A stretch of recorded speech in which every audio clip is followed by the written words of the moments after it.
Saudações, conspiradores, iniciando mais um programa Realidade Fantástica, mais uma entrevista fantástica, sempre trazendo até você temas elevados, temas que promovem o autoconhecimento, alcançando pessoas no mundo todo. Ficamos muito felizes de ampliar a nossa família fantástica, que está aí em vários países e cujo retorno nos alegra muito.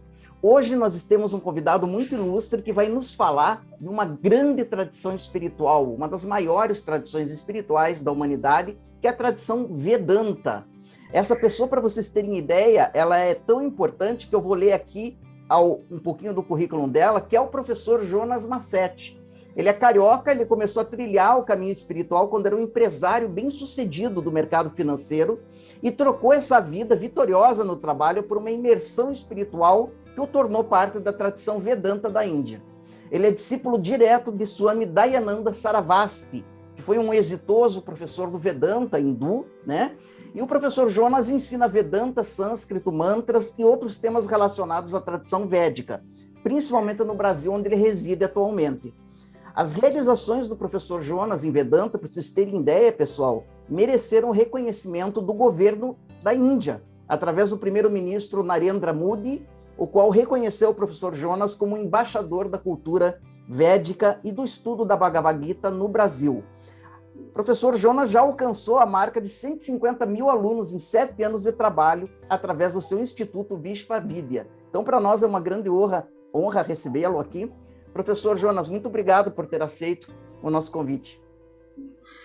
Eu que agradeço. É um prazer estar aqui com vocês, poder dividir um pouco, né, daquilo que eu recebi lá da Índia, né, e enfim.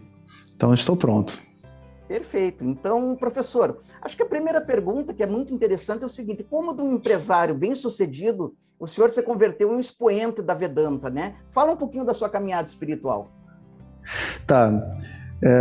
Na época eu tinha assim uns 22 anos de idade, era recém-formado, montei uma empresa de consultoria e essa consultoria foi se espalhando pelo mercado financeiro e outros mercados também. E eu tive acesso a muitas pessoas de muito sucesso na vida, sabe? No final de vida, grandes operadores de mesa, grandes empresários, e aquilo me fez me questionar muito a vida. O que eu queria para mim mesmo. E eu via que apesar de serem pessoas de muito sucesso e eu estar trilhando aquele caminho, eu não me via sendo aquelas pessoas no futuro. Eu queria algo diferente para mim. Então isso gerou um vazio e uma busca interna, né, de poder buscar por uma harmonia de vida mais do que dinheiro, fama, sucesso, né? E isso aos poucos foi se transformando numa busca que me levou para a Índia, onde eu conheci a tradição védica, enfim, né, e seguia por essa jornada. Interessante, né? Realmente uma jornada de imersão mesmo. No que consiste a vida de um professor de Vedanta, professor Jonas? Bom, para começar a gente precisa entender que o professor é só um nome que a gente dá para um aluno mais velho, né? Então todos nós somos alunos, né? E a gente se conecta a esse conhecimento e esse conhecimento vai transformando a nossa vida, a nossa maneira de pensar e de viver. E com o tempo, pessoas novas que estão chegando precisam de referência de pessoas que estão mais na frente. E esses que estão mais na frente chamam-se professores, né? Então, na nossa tradição, a gente não tem assim uma categoria professor, sabe? Professor é um nome relacional só, sabe? Porque eu estou ensinando a você, eu sou o seu professor, vamos dizer assim. Então, a minha vida é muito a vida de um estudante, de um buscador. Então, eu acordo cedo, eu faço as minhas meditações, eu pratico yoga. Eu, em especial, tenho o pé no Kung Fu, então eu pratico Kung Fu também, assim como um complemento às coisas que eu faço. Dou as minhas aulas de manhã, né? E também sou pai, tenho uma esposa, né? Então, é uma vida muito completa, sabe? Que tem tudo que você pode imaginar, só que a minha profissão, vamos dizer, é sentar 2 vezes por dia e dar aula para os alunos, né, que querem ouvir o que eu tenho para dizer.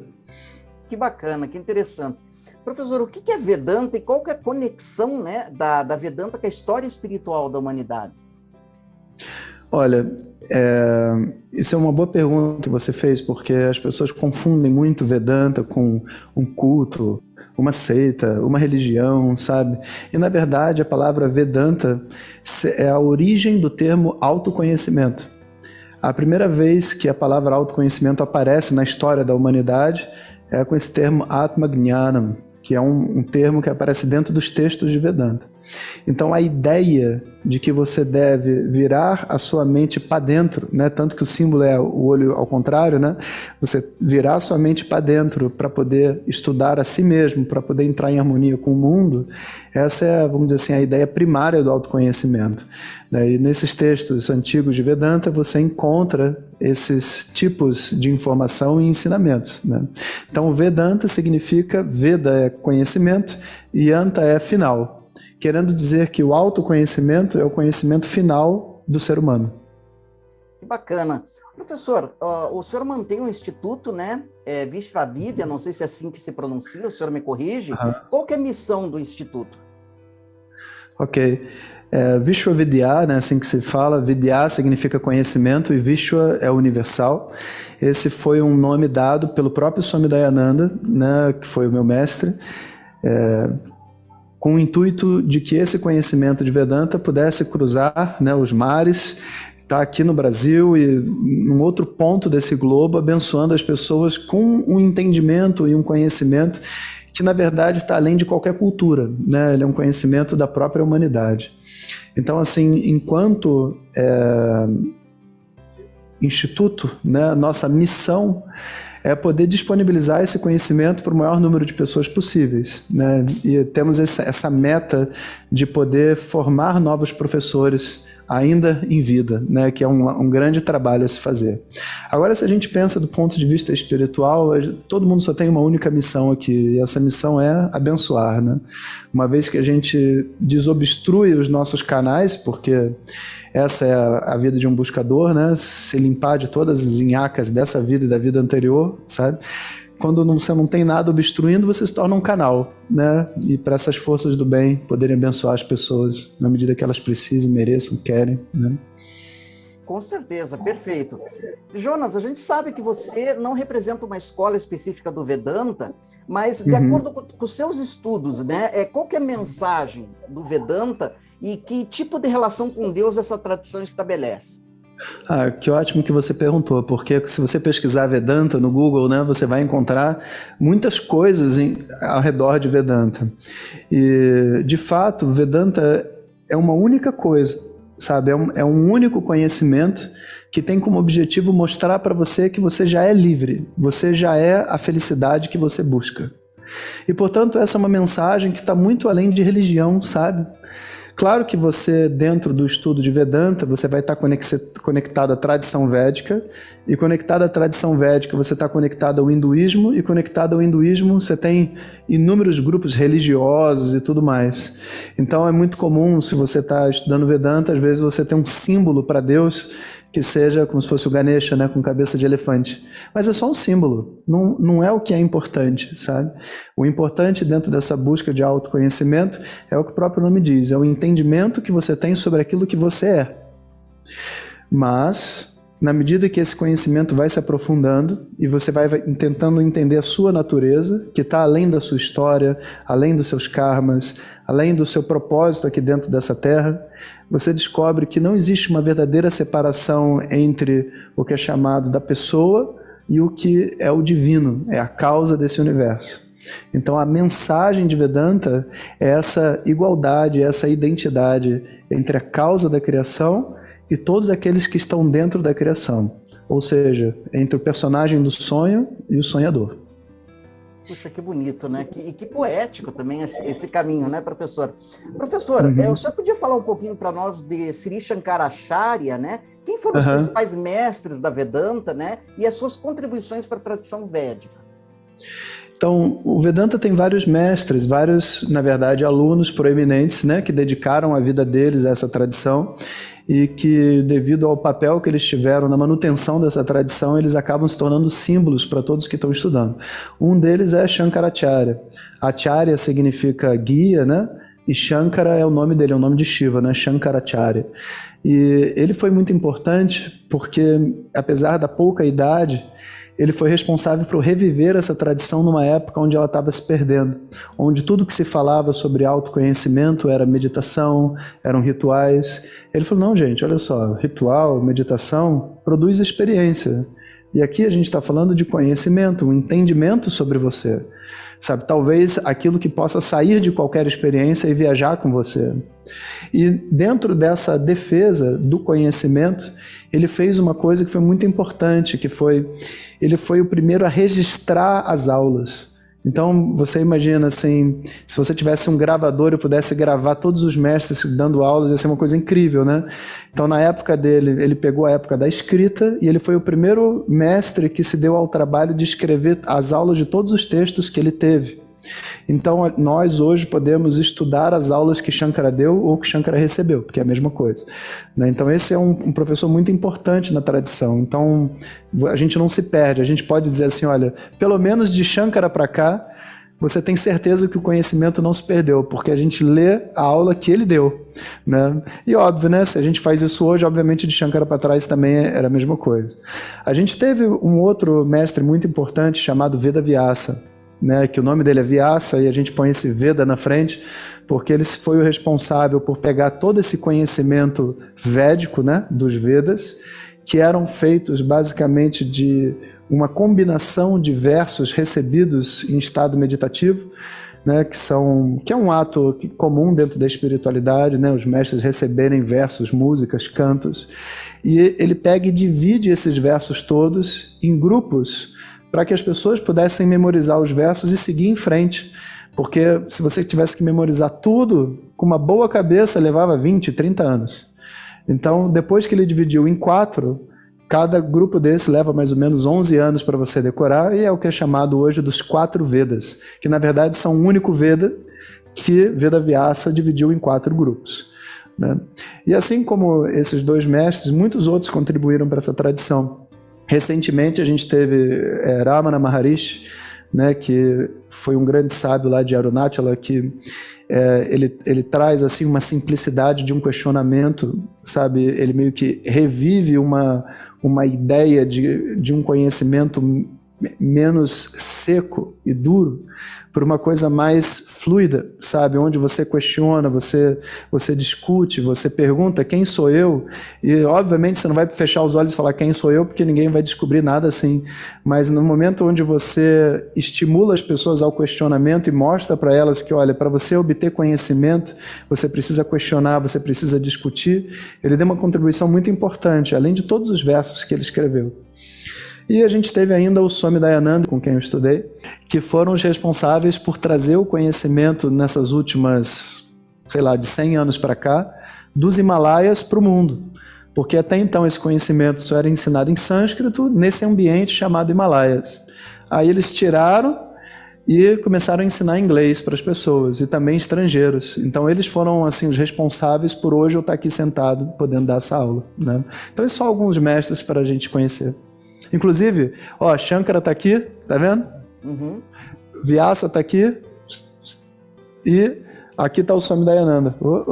Aqui. Aqui, perfeito, né? Perfeito. Um triângulo de mestres aí. Que bonito, professor, Exato. Que legal. Professor, em termos práticos agora, no que o Vedanta pode ajudar a pessoa a alcançar a serenidade da mente, a paz do coração, né? Como esse conhecimento promove isso no indivíduo? Ok. Vedanta ele funciona em 2 momentos de estudo, ou de busca, a gente pode dizer assim. Num primeiro momento, ele se torna assim um abre-alas. Quando a pessoa não tem nenhum contato ainda com a espiritualidade, Vedanta ele tem uma forma onde você discute, você pensa intelectualmente e você não está só na sensação, no instinto, na emoção. Então ele é muito útil como um abre-alas para pessoas muito fechadas ou de mente muito racional, sabe? Inclusive foi o meu caso. Se eu tivesse caído numa espiritualidade mais solta, talvez eu não tivesse aberto essas portas do meu coração, sabe?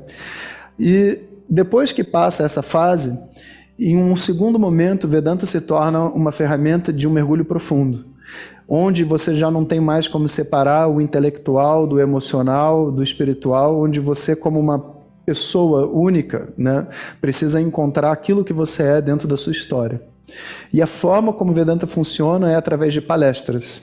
Então, basicamente, a gente começa a escutar o professor e a gente fala assim, caramba, eu não sei porquê, mas eu sinto que eu preciso estudar esse negócio, né? A gente vai entrando e, de repente, a nossa vida vai se transformando, comportamentos vão mudando, eu vou tendo uma vida mais leve, eu vou entendendo que eu tenho dores guardadas que eu preciso largar, até um momento onde, na minha compreensão, eu me fundo com a natureza, sabe? Com o ambiente em volta de mim, com a minha família, com as pessoas, né? Então é assim que segue esse ensinamento. Maravilha. E uma pergunta que eu tenho certeza é a pergunta que muita gente em casa deve estar fazendo: se existe alguma relação do Vedanta com o Yoga, né? A prática do Vedanta, o estudo do Vedanta comporta necessariamente a prática do Yoga ou não necessariamente? Boa pergunta. Olha, é possível você estudar Vedanta sem praticar Yoga e vice-versa, né? Entretanto, eu nunca conheci um mestre de Vedanta, um professor de Vedanta, que não fosse um praticante de Yoga. Eu nunca conheci. Porque se a gente pensar em termos do desenvolvimento de um ser humano, o corpo, né, essa camada física e energética, ela é muito importante. Então não adianta você trabalhar o seu intelecto sem trabalhar suas emoções. E não adianta você trabalhar as emoções sem trabalhar a energia e o seu corpo. Então para mim é uma coisa só. Por isso que eu pratico yoga, kung fu, eu corro, eu faço um monte de outras coisas e eu incentivo os meus alunos a fazerem o mesmo, né? Mas um esclarecimento importante que eu acho que os seus ouvintes vão gostar de saber disso, é que a tradição védica tem um conjunto de conhecimentos que parecem que são separados, mas não são. Por exemplo, a gente tem o yoga, né, as asanas, que é o que você me perguntou. A gente tem o Vedanta, que é o autoconhecimento e o estudo. Aí a gente tem a meditação, que parece ser uma outra coisa, mas faz parte do mesmo Vedas.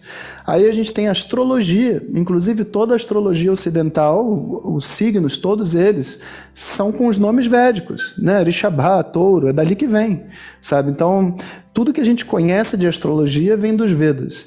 Aí você ainda tem o Ayurveda, onde tem essa outra parte toda, né, da medicina ancestral e tudo mais, e muitas outras coisas, como o conhecimento de artes marciais, do Karali, e você tem toda a parte de práticas meditativas, ritualísticas e etc.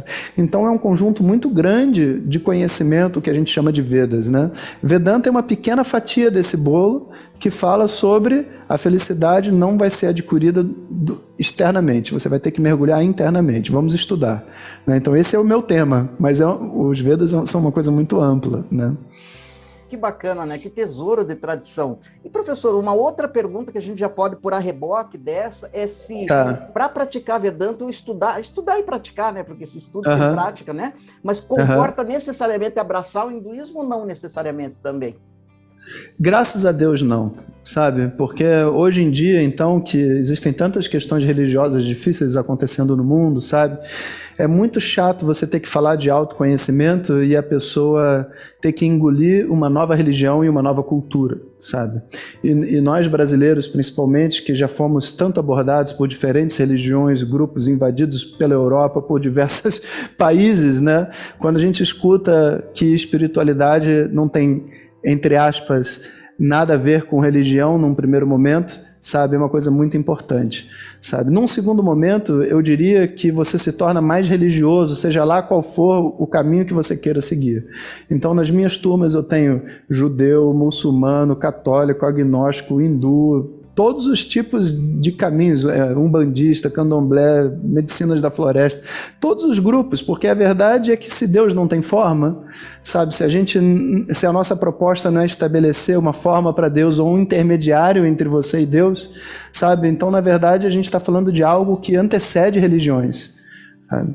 E isso é uma coisa difícil de compreender, porque como a tradição védica, né, se você for à Índia, você vai encontrar mais religiões dentro da Índia do que fora da Índia. Quando uma pessoa escuta tradição védica, ela imediatamente acha que é uma religião, porque tem várias lá dentro, sabe? Mas você fala que yoga é uma religião? Não. Você fala que o Ayurveda é uma religião? Não. A astrologia é uma religião? De jeito nenhum. Inclusive tem vários padres que vão no astrólogo. Aí você vai falar, agora o autoconhecimento, você entender quem você é uma religião? Também não. Não tem nada a ver com a forma de Deus que você escolhe para rezar, ou... enfim, né? Então é difícil, mas a gente vai conseguir completar essa missão de explicar isso para as pessoas. Com certeza, e agora você que está em casa está mais esclarecido. Você veja que você não precisa necessariamente abraçar uma linha religiosa para praticar, né, essa milenar tradição do Vedanta, né, esses ensinamentos tão preciosos. Professor, o Vedanta tem uma fórmula muito famosa, né, um axioma ontológico muito conhecido, que é o Tat Tvam Asi, que é inclusive um axioma que impressionou muito o filósofo Schopenhauer no passado, né? Ele ficou muito encantado com o Vedanta. O que significa o Tat Tvam Asi? Isso. Tat Tvam Asi são 3 palavras, né? Tat, Tvam e Asi. E Asi significa é o verbo ser, né? Tat significa ele, o Criador, né? A origem de tudo. E Tvam significa você que me escuta, você que pergunta, né? Então, vê só, não é uma blasfêmia, tem que ser entendido. Quando a gente diz você é o Criador, eu não estou dizendo que esse corpo é o Criador e que eu imagino as coisas e as coisas acontecem. Não, não é isso. E quando a gente fala de Criador, a gente não está falando também de um ser que está sentado em algum lugar e criou o universo e agora está vendo o que está acontecendo. Não, não é isso.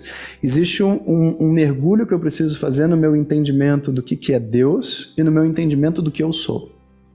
E quando eu fizer esse mergulho e eu compreender que eu não sou esse corpo, eu vou para a mente. Quando eu chegar na mente e fizer meu mergulho na mente para entender o que é a mente, eu vou observar que a mente é uma série de pensamentos e que no fundo eu sou a testemunha desses pensamentos. Eu sou aquele que vê a minha mente indo para lá e para cá pensando sobre diversas coisas. Então eu chego até um local que na espiritualidade hoje costuma se chamar de consciência. A testemunha dos pensamentos da mente de um indivíduo. Então você pensa, em termos de consciência, aquele que testemunha a mente, ali você não tem uma individualidade, porque o nome é para o corpo, o sexo é do corpo, os humores, as emoções são da mente, mas o que é da testemunha? Quem é essa testemunha? E da mesma maneira, se você mergulhar na pergunta do que é esse universo feito de inúmeras formas, e eu for mergulhando, querendo entender qual é a substância que produz essas formas, ou seja, qual é a substância que está na forma desse universo, eu chego no significado de uma outra palavra chamada existência. Tudo que está aqui existe. E essa não é uma qualidade dos objetos à minha volta, mas é, na verdade, a própria natureza do universo é a existência. Então, nessa fórmula chamada de Tat Tvam Asi, você está igualando existência e consciência. Você está dizendo aquilo que dá realidade ao universo, que é um entendimento esclarecido sobre Deus, é aquilo que é a realidade do indivíduo, que é o que a gente chama de consciência, e não essa pessoa que está aqui, né? Por isso não é uma blasfêmia, você está entendendo? Porque ninguém está falando que esse corpo e essa mente são Deus, e nem que Deus está em algum lugar aqui desse universo, tem um nome, nada disso. O que a gente está explicando é que todo esse universo é como um grande sonho, onde todos os personagens do sonho, quando você mergulha na realidade do que eles são, você chega na própria causa do universo, que é o sonhador. Essa é a mensagem. Maravilhoso, maravilhoso. Sensacional, professor. Bom, professor, eu só posso agradecer por o senhor ter conseguido abrir, né, na sua concorrida agenda um espaço, né, para conversar conosco, né? Eu quero aproveitar e convidar todos os nossos amigos, você que está aí independente de país, de raça, de tradição e etc., para você conhecer o trabalho realmente desse jovem que tem conquistado aí muitos corações e ajudado na expansão dessa espiritualidade tão bonita que é o Vedanta. Eu estou colocando aí e também na descrição do vídeo o site, o YouTube e também o Insta do professor Jonas, porque me parece, né, professor Jonas, que a pessoa pode estudar em modalidade online com o senhor? Isso, né? Assim, o estudo ele não pode ser feito 100% online, né? Mas existe uma boa parte que dá para fazer. Então a pessoa estuda online e depois tem alguns retiros que ela participa de acordo com a possibilidade dela, de onde ela está, né? Perfeito, então todos esses links aí você acessa na descrição desse vídeo. Professor, obrigado de coração, de novo, pela sua gentileza, né? Você é uma pessoa muito simpática e transmite mesmo, né, essa questão do Vedanta, né, dessa mensagem, e deixa-nos uma mensagem final aí para todo o pessoal que está em casa nos acompanhando. Bom, Jamil, eu agradeço muito o seu convite, também essa energia boa, esse sotaque curitibano, né, que traz essa clareza, assim, né, divertida. Olha, eu acho que a principal mensagem que eu tenho para dar, sabe, é que nós somos aqueles que colocamos os nossos próprios limites, sabe? Nós somos aqueles que nos aprisionamos, né? Essa prisão, apesar de ter uma desculpa verdadeira no mundo, sabe? De traumas de infância, de uma sociedade torta que a gente vive, de tanta dificuldade, nós somos aquele que decide sair disso. E, portanto, nós somos responsáveis por estar dentro disso também, sabe? Então, enquanto buscadores, sabe, a nossa maior mensagem é: despertem, acordem, porque existe uma realidade muito maior do que a sociedade e o mundo está vendo aí, sabe? Existe uma nova forma de viver, uma nova forma de pensar, e nós brasileiros, né, estamos numa vantagem aí na frente, porque nós somos um povo muito espiritual, muito flexível, sexualmente muito superior ao resto do mundo, sabe? Em termos de música, de canto, de dança, a gente possui aqui dentro uma riqueza espiritual muito grande. Então é uma oportunidade que a gente tem hoje de ouvir tantas culturas diferentes, tantos caminhos, né? Então acordem para o caminho de vocês, porque vale a pena. Perfeito, professor, obrigado pela mensagem. Sem dúvida, a mensagem é essa, né? Despertem. E a vocês todos que nos acompanharam até aqui, o nosso abraço. Escreve aí o que você achou da entrevista do professor Jonas, se você já conhece alguma coisa de Vedanta, que a gente vai ficar muito feliz em saber. Aciona o sininho, deixa o seu like e lembre-se sempre, o mistério está entre nós. Até o nosso próximo encontro.